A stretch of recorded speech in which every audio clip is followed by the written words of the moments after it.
वीरः हनूमान् रामलक्ष्मणयोः अपहरणम्। रावणः लङ्कायज्ञं कुर्वन् अस्ति इति ज्ञातवान् विभीषणः। अतः सः रामलक्ष्मणयोः वानराणां च पुरतः एवम् उक्तवान्।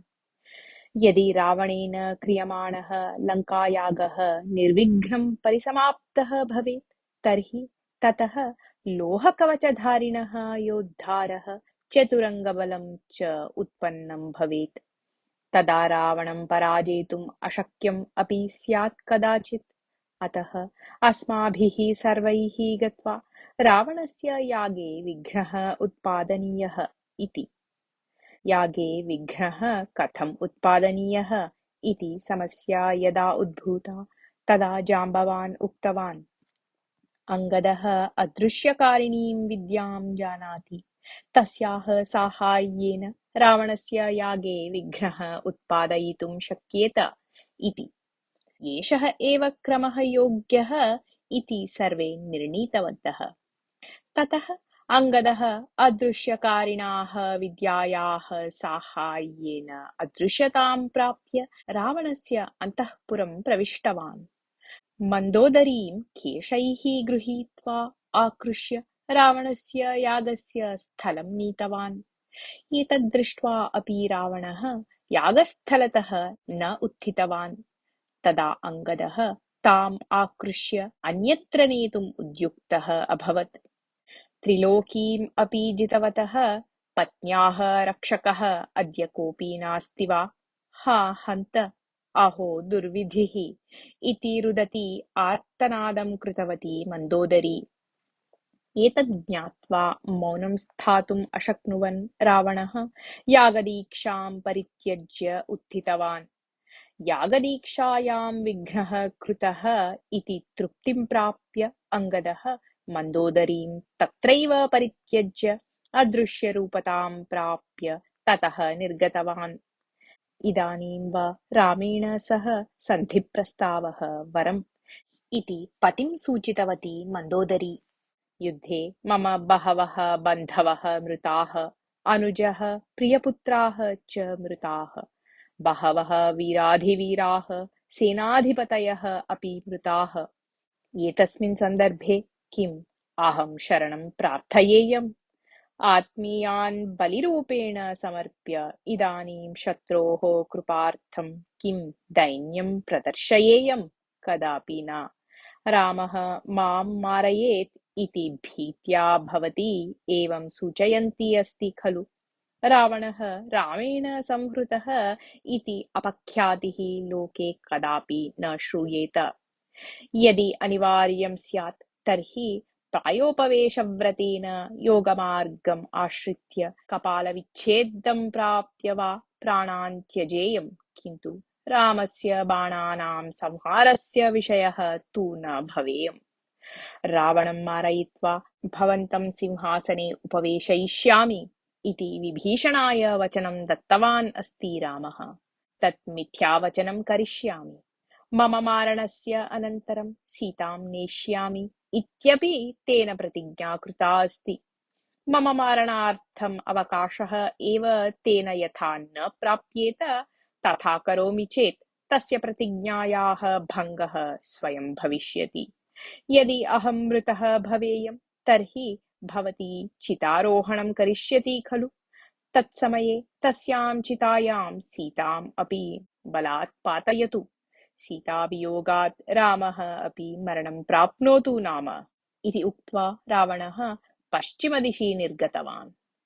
लङ्कायां एषा घटना यदा प्रवृत्ता तदा लङ्कातः सहस्रयोजनदूरे पाताललङ्कायाम् अपरा घटना प्रवर्तमाना आसीत्।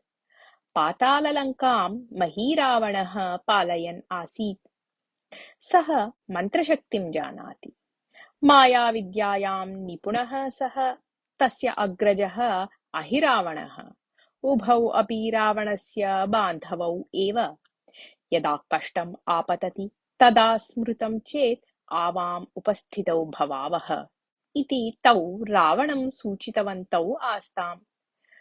महिरावणः वासुकेः पुत्रीं चन्द्रसेनां स्वमायाशक्त्या अपहृत्य मां परिणयतु इति तां वदन् बलात्कारं कुर्वन् आसीत्।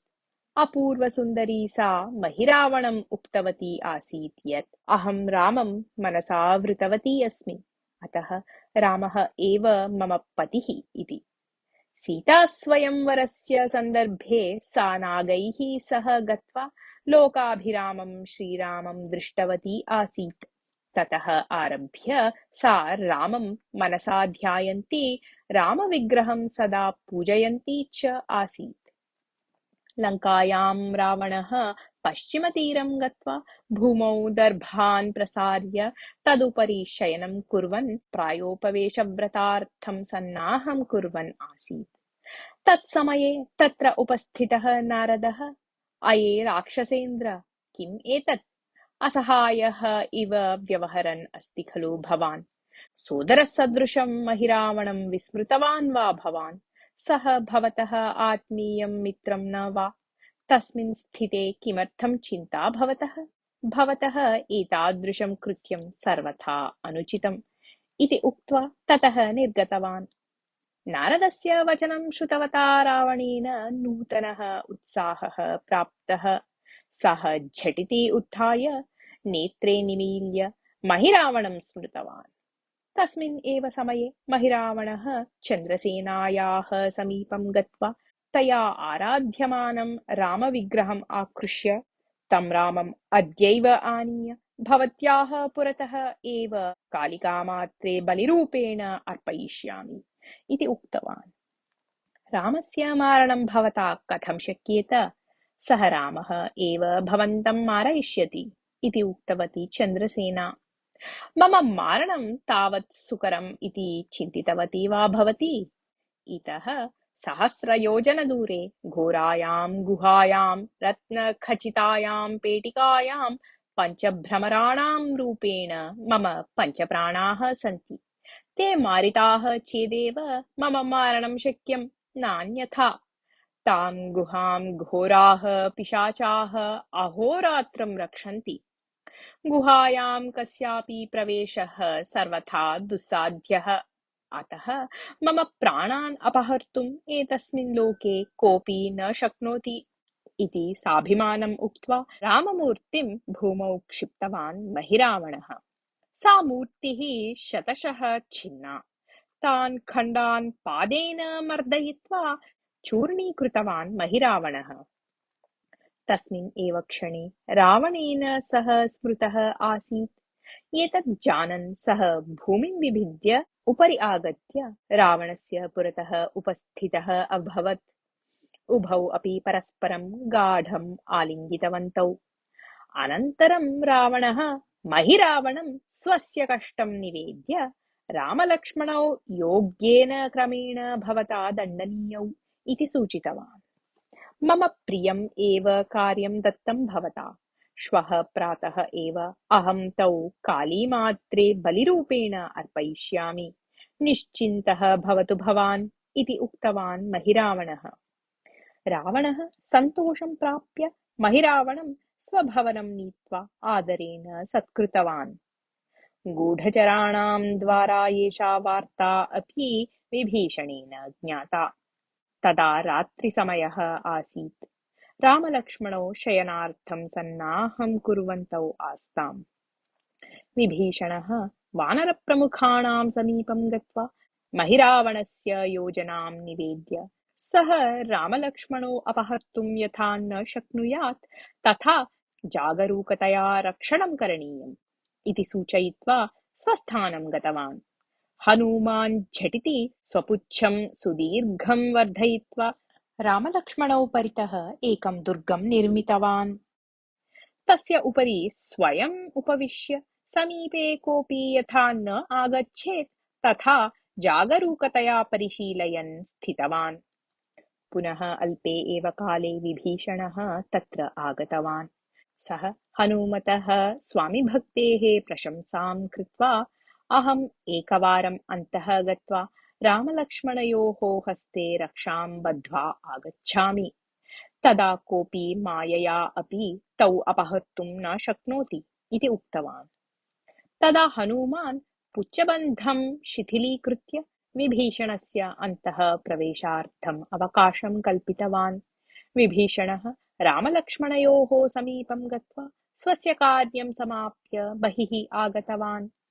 आञ्जनेय, सः महिरावणः मायाविद्यानिपुणः, सः मम रूपेण अन्यस्य कस्यचित् रूपेण वा आगत्य वञ्चनां कर्तुम् अर्हति, अतः जागरूकतया तिष्ठतु भवान् इति उक्त्वा ततः निर्गतवान्। पुनः अल्पे एव काले विभीषणः तत्र आगतवान्। तदा हनूमान् झटिति उत्प्लुत्य विभीषणं कण्ठे गृहीत्वा, आये महिरावण, मां वञ्चयितुम् आगतवान् वा? भवतः वञ्चना मम पुरतः न चलति इति उक्त्वा मुष्ट्या प्रहृत्य भूमौ पातितवान्। तदा विभीषणः हस्तेन तस्य प्रहारं निवारयन्, आञ्जनेय, अनिष्टं प्रवृत्तं, सर्वनाशः सम्पन्नः, या वञ्चना प्रचलेत् इति मया ऊहितम् आसीत् सा प्रवृत्ता एव। महिरावणः मम रूपेण आगतः आसीत् इति भाति।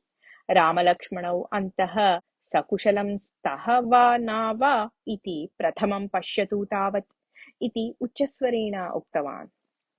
तदा दिग्भ्रान्तः हनूमान् पुच्छेन निर्मितस्य दुर्गस्य अन्तः दृष्टिं प्रसारितवान्। अन्तः रामलक्ष्मणौ न स्तः।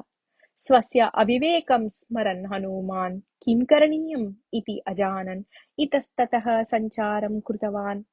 तदा तत्र जाम्बवान् आगत्य, आये आञ्जनेय, उत्तिष्ठतु, रामलक्ष्मणौ रक्षितुं भवान् एव समर्थः, त्वरया पातालं गच्छतु इति उक्तवान्। विभीषणः पातालमार्गं निर्दिष्टवान्। विभीषणरूपेण आगतः महिरावणः रामलक्ष्मणौ लघुप्रतिमारूपेण परिवर्त्य वस्त्रस्य अन्तः निगूह्य पाताललङ्कां नीतवान् आसीत्।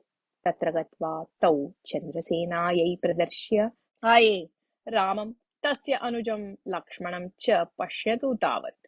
श्वः एतौ कालिकादेव्यै बलिरूपेण समर्प्य भवतीं बलात् परिणेष्यामि इति उक्त्वा विकटाट्टहासं कृत्वा रामलक्ष्मणौ बन्धने स्थापितवान्।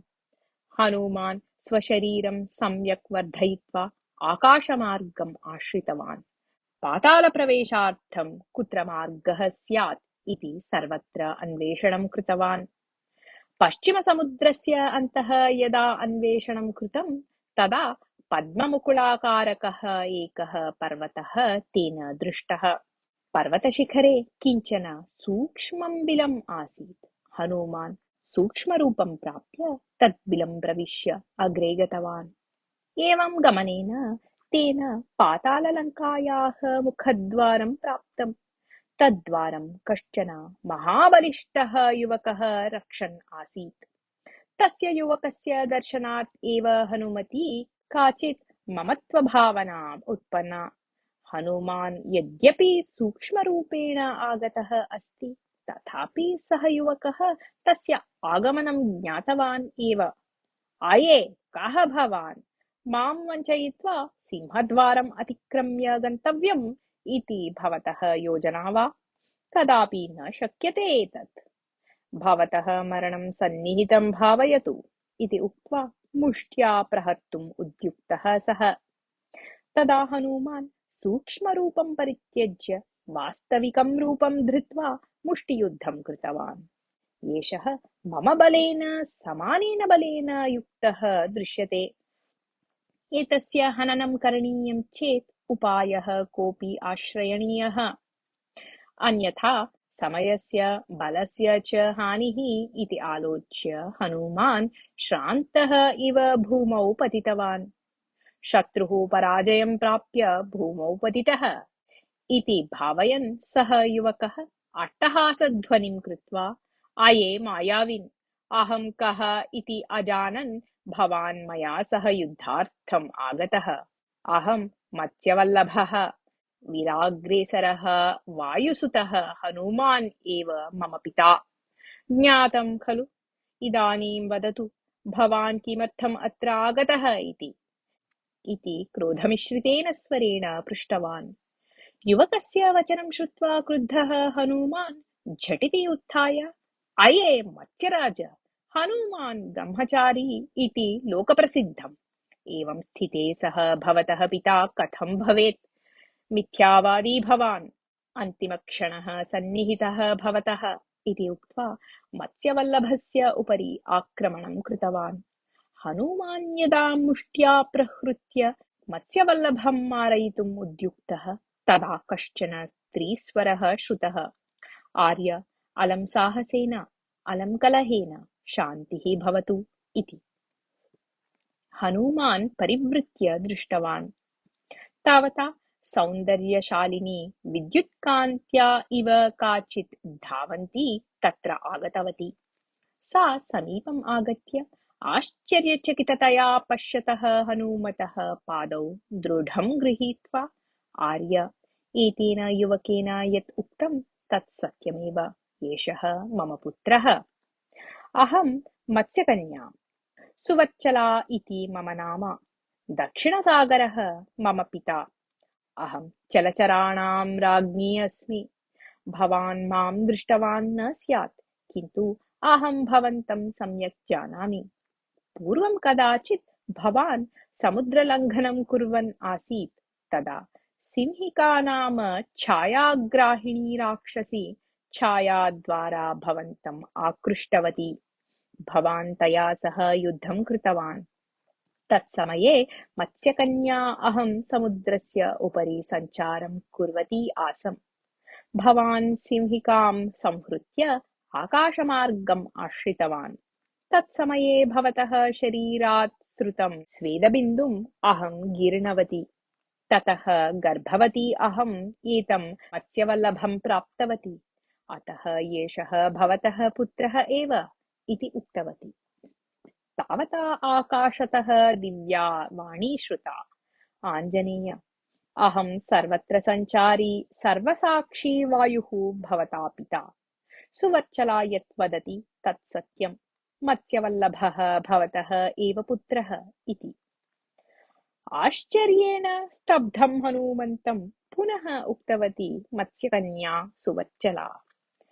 एषः यदा तरुणः जातः तदा महावीरः जातः। अतः महिरावणः एतं बलात् अत्र आनीय द्वारपालककार्ये नियुक्तवान् अस्ति। पुनः हनूमतः आगमनं यदा भविष्यति तदा एव एतस्य दास्यात् विमुक्तिः इति वायोः अशरीरवाणी श्रुता आसीत्। अद्य भवान् उपस्थितः। सुदिनम् अद्य एतस्य दास्यम् अपगतम् इति। आम्, सुवच्चलायाः वचनं सत्यम् इति पुनः अवदत् दिव्यवाणी। मत्स्यवल्लभः हनूमन्तं भक्त्या नमस्कृतवान्। हनूमान् तम् उत्थाप्य प्रीत्या दृढम् आलिङ्गितवान्। सुवच्चला महता सन्तोषेण, आर्य, भवान् चन्द्रसेनायाः समीपं गच्छतु। सा इदानीं कारागारे अस्ति। सा महिरावणस्य प्राणानां रहस्यं जानाति। सा सर्वविधैः अपि भवतः साहाय्यं करिष्यति इति हनूमन्तम् उक्त्वा पुनरपि नमस्कृत्य मत्स्यवल्लभेन सह ततः निर्गतवती। अनुवर्तते।